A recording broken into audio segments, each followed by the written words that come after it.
School গাড়িটির ছবি আপনারা দেখতে পাচ্ছেন। দুমড়ে মুচড়ে গেছে স্কুল গাড়িটি এবং এই পুল কারে ট্রেনটি ধাক্কা মারে দুজন স্কুল ছাত্রের মৃত্যু হয়েছে। মোট 3 জনের মৃত্যু হয়েছে এই দুর্ঘটনার জেরে। আহত হয়েছেন 4 জন। আহতদের মধ্যে একজনের অবস্থা আশঙ্কাজনক। ঘটনাস্থলে যান অধীর চৌধুরীও। এবং এই ঘটনায় অভিযোগের আঙুল উঠেছে গেটম্যানের দিকে। রেল ইতিমধ্যেই তাকে বরখাস্ত করেছে এবং গ্রেপ্তার করে তাকে বহরমপুর থানার পুলিশ ইতিমধ্যেই নিয়ে যাচ্ছে মেডিকেল টেস্টের জন্য।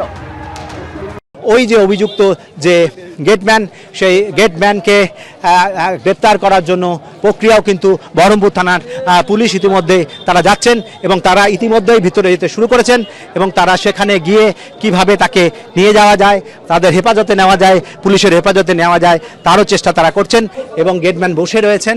আমরা যেটা দেখতে পাচ্ছি সেই গেটম্যানকে সেই গ্রেপ্তারের যে প্রক্রিয়া, সেই প্রক্রিয়া ইতিমধ্যেই শুরু হয়েছেন।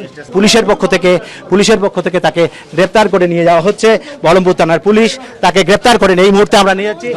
দাদা, কি হয়েছিল? দাদা, আপনার কি নাম? তাহলে কি হলো? আপনি তুলে দিয়েছিলেন কেন? তুলে দিয়েছিলেন কেন? তুলে দিয়েছিলেন কেন? তুলে দিয়েছিলেন কেন? তুলে দিয়েছিলেন কেন?